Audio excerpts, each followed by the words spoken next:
अस्सलामुअलैकुम जी, this is Laiba Abbasi. Welcome back to Desi Sports. आप देख रहे हैं cricket capsules by Laiba Abbasi on Desi Sports. अगर अभी तक आपने देसी स्पोर्ट्स को सब्सक्राइब नहीं किया तो subscribe this YouTube channel, press the bell icon to never miss any video from my side. और शुरुआत करते हैं, आगाज करते हैं अपनी आज की वीडियो का। लेकिन उससे पहले if you would like to watch interesting sport shorts तो उसके लिए you need to follow us on Facebook, Instagram और टिकटॉक। अच्छा भाई, अब इन तीनों प्लेटफॉर्म्स पे कैसे फॉलो करेंगे? जाहिर सी बात है, डिस्क्रिप्शन बॉक्स में जाइए, वहां पे जाके लिंक्स आपको मिलेंगे, ठीक है? तो लिंक्स को खोलें, उनको सब्सक्राइब करें, फॉलो करें यार, और मजे मजे का स्पोर्ट्स का कंटेंट एंजॉय करें। Let's start of with today's video. आज का दिन बहुत जरूरी था बिकॉज पाकिस्तानी फैंस के लिए तो बहुत जरूरी था, बिकॉज पाकिस्तान वर्सेस न्यूजीलैंड की 3 मैच ओडीआई सीरीज का आगाज हुआ और आगाज ही हमने जो है वो शिकस्त के साथ किया। यस, बिल्कुल ठीक सुना आपने।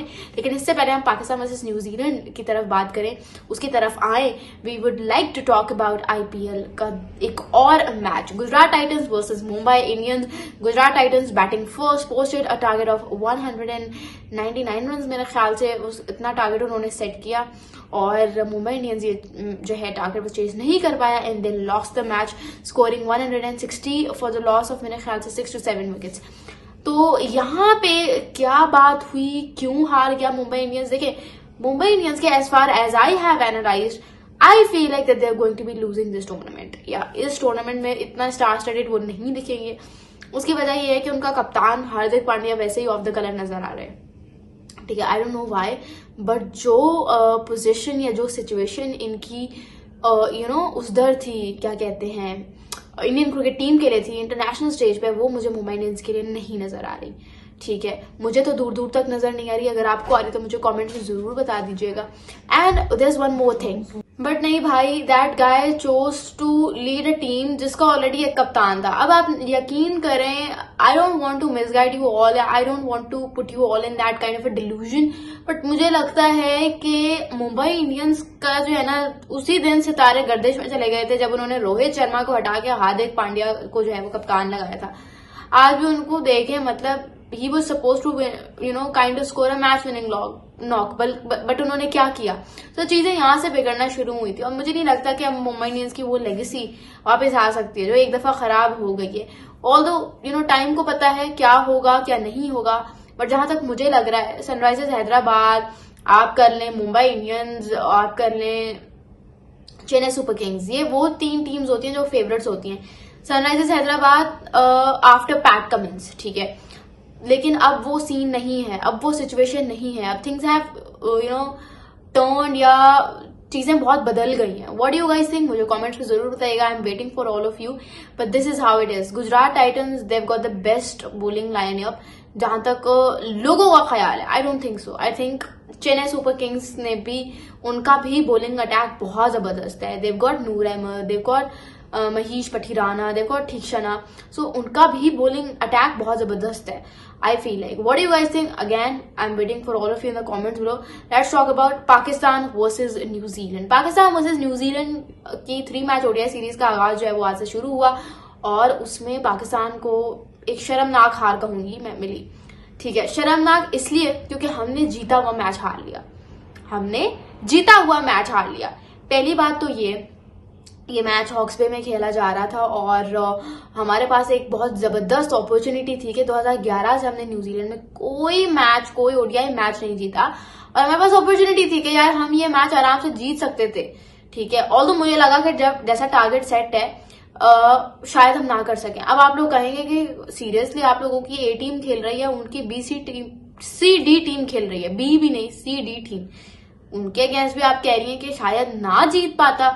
उसकी वजह यह है कि भाई उनकी जो सीडी टीम भी है ना, वो सिस्टम से नरिश होके आती है, सिस्टम से प्रोसेस होके आती है, और आप ये नहीं कह सकते हो कि नहीं यार वो तो ऐसे ही आ रहे हैं, वो तो मुंह उठा के आ गए। नहीं, उनका सीन हमारी तरह नहीं है, हम तो ऐसे ही मुंह उठा के आ जाते हैं ना इंटरनेशनल में, वो ऐसे नहीं आते, वो पूरा पक के आते हैं, जैसे कहते हैं ना प्रोडक्ट रेडीमेड बन के आता है, इनका वो सीन है, वो ऐसे ही नहीं आ जाते। इसीलिए मुझे डर लग रहा था कि हम इनके अगेंस्ट भी घबराएंगे, और हम घबराए। हमने मोहम्मद अब्बास, जिनका डेब्यू था, जो अपना डेब्यू मैच खेल रहे थे, जो एक बैटिंग ऑलराउंडर है, not a bowling allrounder, is a batting allrounder, Mohammad Rizwan उस पर आउट हो गया, देख रहे हैं? तो इसका मतलब वो बंदा नरिश होके आया है, वो बंदा सिस्टम से आर पार होके आया है। तो बात ये थी जो मुझे एकदम परेशान कर रही थी, हिट कर रही थी कि यार ऐसे होगा। आप देखें बाबर आजम के आउट होने के बाद यहां से चीजें अनफोल्ड जैसे होना शुरू हुई। From 249 for the loss of 3 wickets to 271 all out. ये आपकी बैटिंग है जिसमें तैयब ताहिर भी हैं, इरफान खान नियाजी भी हैं, ठीक है। ये आउट हो गए, आपका मिडिल ऑर्डर कहीं है ही नहीं, आपका लोअर मिडिल ऑर्डर कहीं है ही नहीं। जहां पे बाबर आजम आउट हो गया, आपका लोअर मिडिल ऑर्डर वो सपोज टू गो ऑन, ठीक है, पार्टनरशिप लगा लेते सलमान अली यादव के साथ, क्या हो जाता, लेकिन नहीं, हमें तो करना ही नहीं है। ये हालात हैं, ये हालात है। Match awareness zero. मुझे तो लगता है सिर्फ एक बाबर आजम खेलने आता है, एक रिजवान खेलने आता है, बाकी सारे फ्लूक पे चल रहे हैं, तुक्के पे चल रहे हैं कि लग गया तो लग गया, वरना हो गया सीन। मुझे तो लगा कि एक के बाद एक बल्लेबाज आके कह रहा है तू खेल, नहीं तू खेल, वो कह रहा है उसको तू खेल, वो दूसरा कह रहा है नहीं तू खेल, मैं नहीं खेल रहा। ये हालात है हमारी टीम के, पता नहीं क्या करने चाहते हैं। Usman Khan he got a good start, he gave a good start, ठीक है। उस बंदे ने 118 के स्ट्राइक रेट से उसने बैटिंग की, उसने 2 छक्के भी लगाए।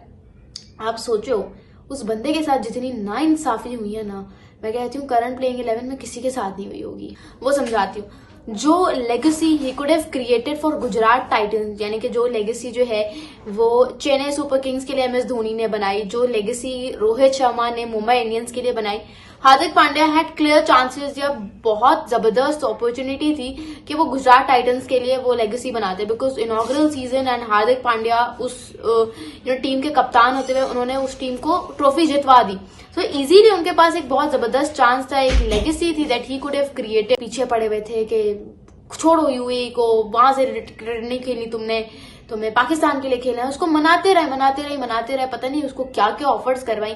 जब बंदा वो फाइनली आ गया, उसको आपने उन कंडीशंस में बेंच करवाया जहां पे उसका साफ चांस बनता था। यार आप देख लो ट्राई नेशन में उसकी जो लिस्ट ए में एवरेज है दैट इज 75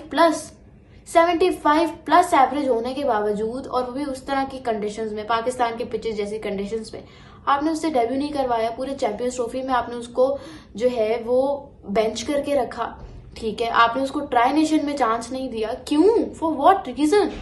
अल्लाह अल्लाह करके जब इंडिया के अगेंस्ट, उसकी तरफ से अल्लाह अल्लाह करके जब इंडिया के अगेंस्ट फाइनली उसको चांस मिल रहा था, तो आपने पाकिस्तान से इमामुल हक को बुलाना बेहतर समझा, बट आपने उस्मान खान के साथ जाना प्रेफर नहीं किया।